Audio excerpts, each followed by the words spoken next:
Well, the official website of the International Women's Day says whether deliberate or unconscious, bias makes it difficult for women to move ahead. Knowing that bias exists isn't enough. Action is needed to level the playing field. Put simply, breaking the bias means to start questioning the attitudes we hold and shine a light on them. Now, bias at the workplace has changed in recent times, but is still seen to hold messages that are very disturbing. The choices women make have long been subjected to many things around them. In different establishments, women have been held back for issues such as marriage and childbirth, and Africa as a continent is still fighting to give opportunities to its women. In Africa today, only one president is female. In South Africa, only 13% of its parliamentarians are women. In Nigeria, there are less than 30 women in 469 legislators. Now, while there is a gradual change, there is still little in comparison with the potential of the women folk.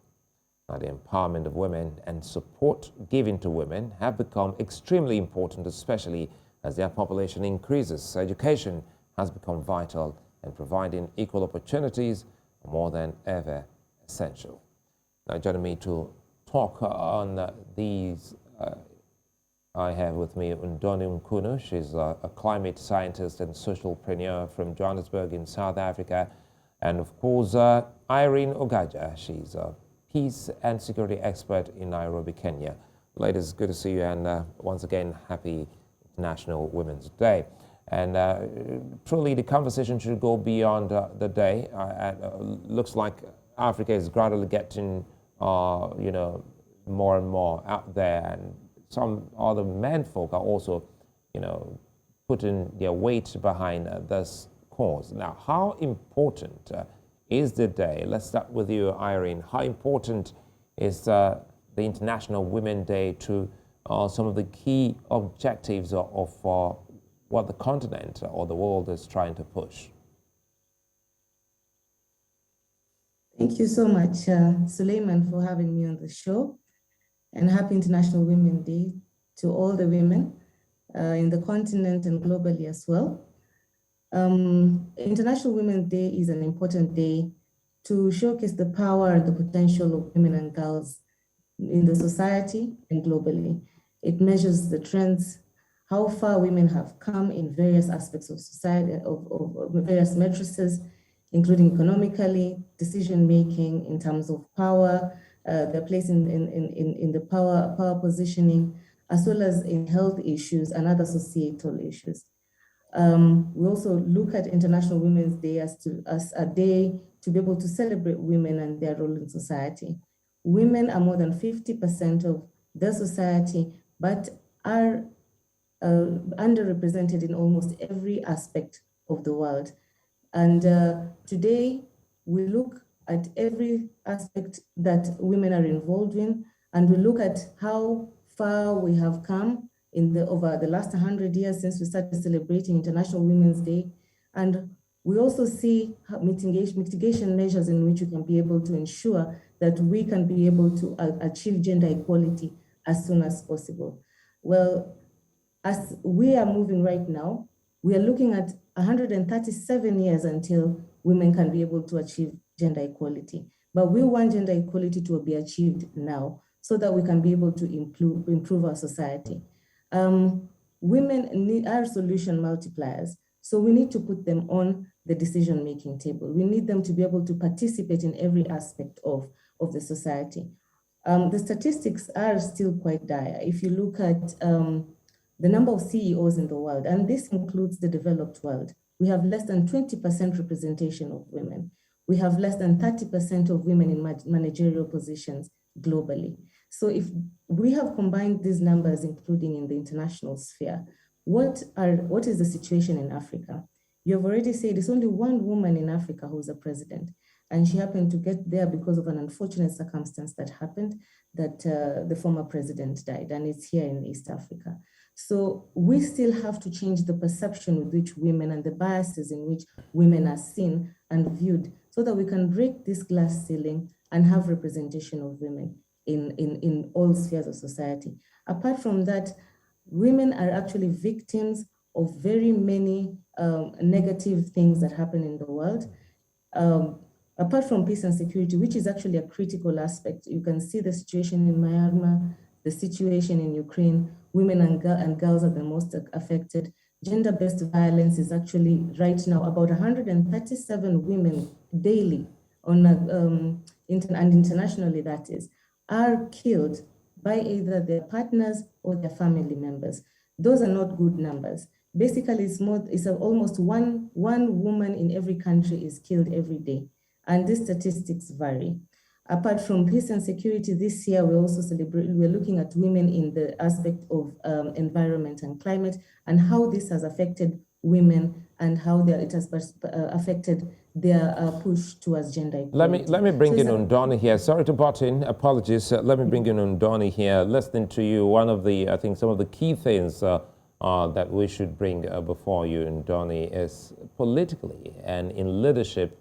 Listening to Irene, there's still a cold treatment given to women. And she's just reminded us that it's likely to take over a century for the continent to get to where it intends to get to. So how do you think the continent or women can help deal with this, going by the theme of this year's, which is breaking the bias?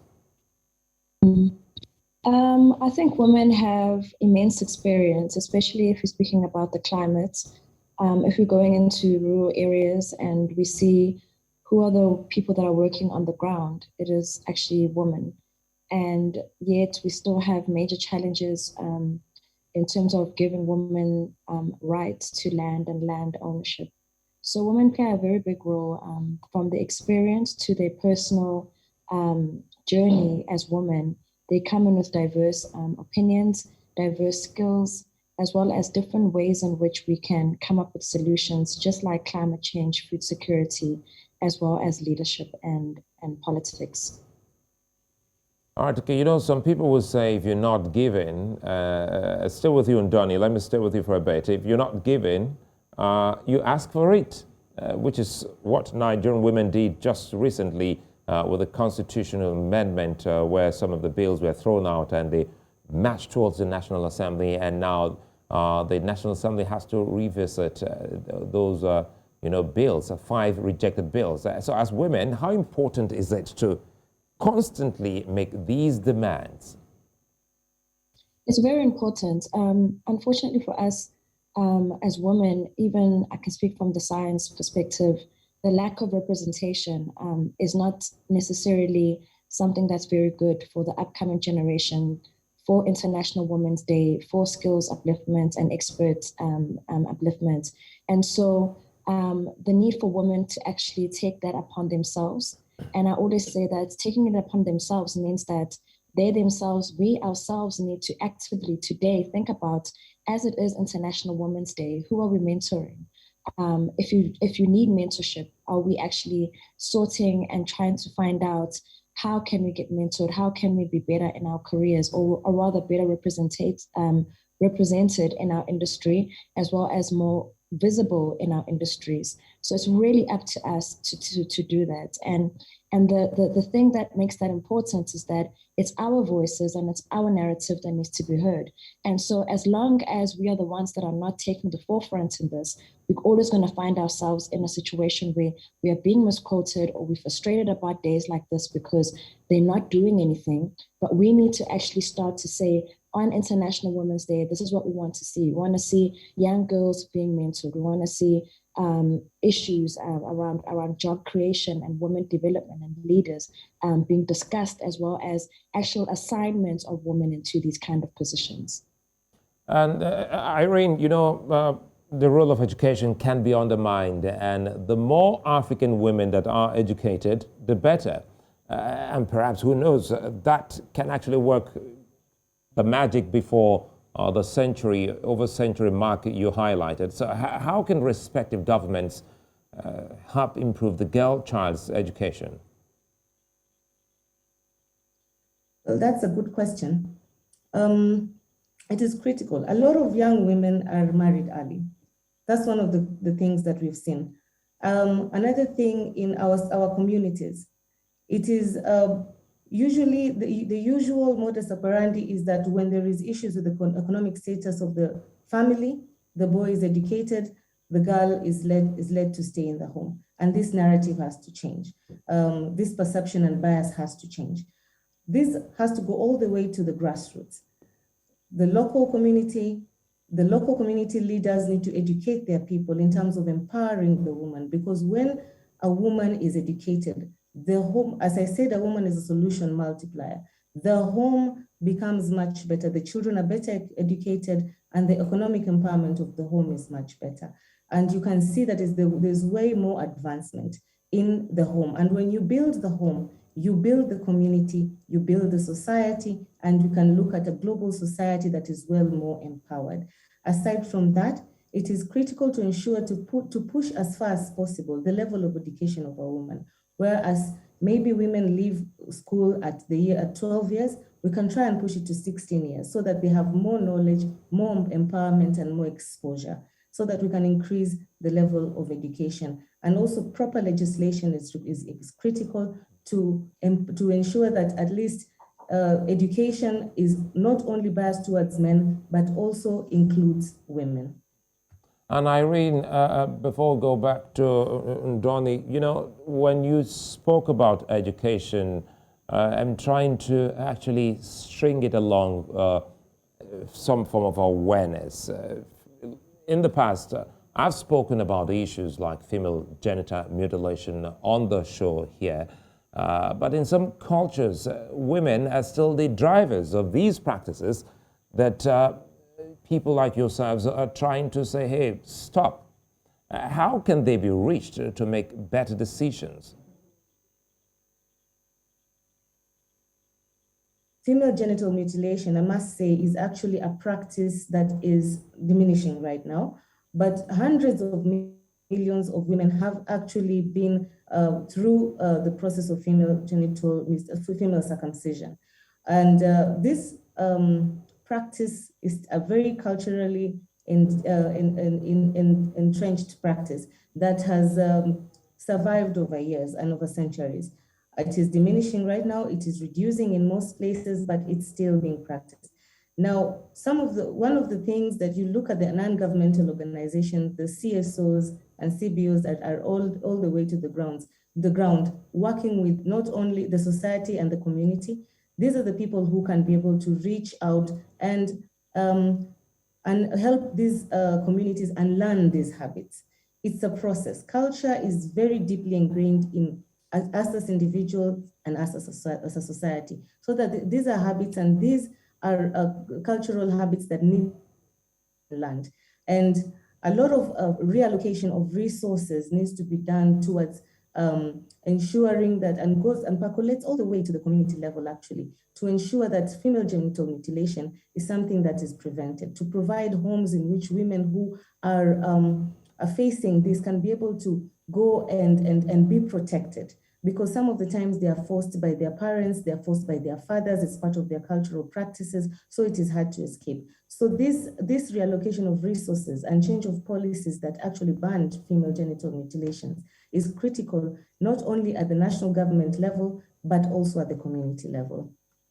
Ndoni, you know, listening to you, both of you, tells, you know, that there is a need for more women in government or public offices, for better decisions to be taken, especially as it concerns women and our society. But the thing here is that how can this, you know, be achieved? Yeah, I think there needs to be more systems where we are actively wanting to discuss to women. We actively want to have conversations around why are we not in the system? Why are we not getting the kind of jobs that we need to do? And I think this is going to take a whole community. It has to be, as Irene is saying, from high school level, primary school level, straight up, you know, how women are being taught to think and how they're taught to view themselves needs to be an active engagement and a change. And it can't be a quick solution or a solution where it's based on one day.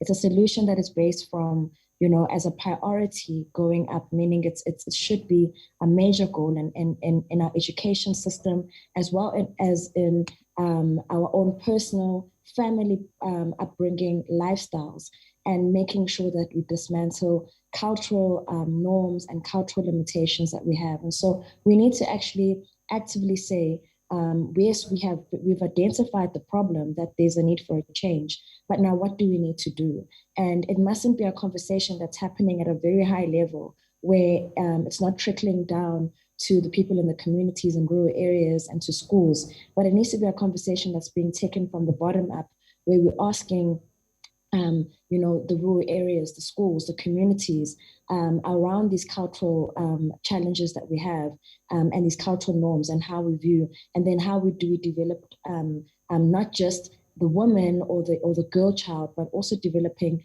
the leaders that are making these decisions. Now, let's see how we can drive this home as we wrap up. I'll come back to you, Irene. How can this narrative, change or be given more wings to fly? Because, it excites anyone to be a part of the gains of what women are fighting for at the moment. So let's say we're trying to get this done in the next few years. What are those key things you expect to see in our world today, starting from our continent, Africa? Well, Sulaiman, critical is the sharing of information, that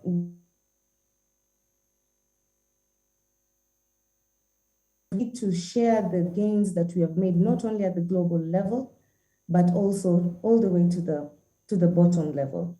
Now, we really push, and at the international level, at the global platforms, and we have these discussions and roundtable discussions about the role of women and the strides we've made towards gender equality. But what does the woman in the village know this? So the push towards ensuring that this information reaches the most critical level, which is at the individual level, at the societal level, at the community level, is important. Now, the push also towards reallocating resources to put in policies that are geared towards empowering women and girls is also a critical measure that can be put in place. And of course, I believe, and I sincerely believe, education is the most important and most empowering measure that can be put for each individual girl, to ensure that they maximize in terms of what education they can get, and also the opportunities that they can get out there expand for the girl child, when they are educated. Ndoni, I hope, have you been able to, have some form of conversation with especially policymakers who, government officials who are, men? Because some still think that this whole, talk about inclusion, about, equality is a battle of the sex. So what do you say to people, up there who are already, making laws that can also help, ensure that the process is achieved in record time? I think the biggest challenge that we have with policies is that they are on the ground, they are written there, and they are saying everything that sounds very perfect. We want to empower women, we want the girl child to be supported. But the girl child doesn't even know that there's a policy for them out there.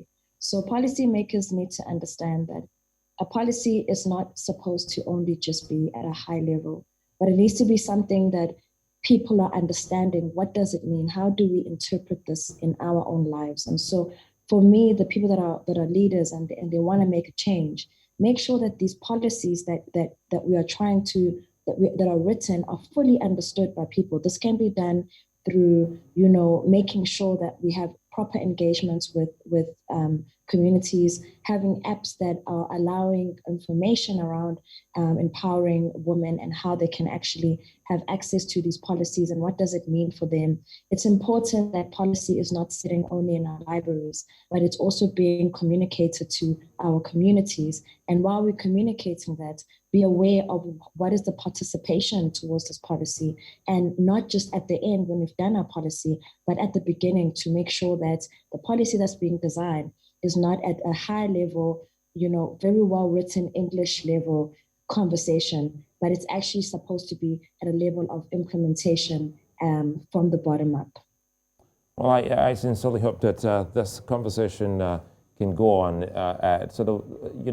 Talking about young boys, they also should be included in some of these key conversations you all are having, so that from that, from the cradle, we can start having people who have the proper idea of what you just shared with us on the program, and start seeing the girl child as equals, and not of a lower being as we've seen, because I think it was Irene who painted a picture of some families in Africa who would rather want the boy child to continue with his education and ask the girl child to stand down. Ladies, thank you for your time. I'm all excited. I'm hoping that this conversation can continue, go beyond the International Women's Day. So thank you for being such nice company, Ndoni, Mcunu, and Irene Ogaja. And of course, thanks to everyone on the continent for watching. Happy International Women's Day.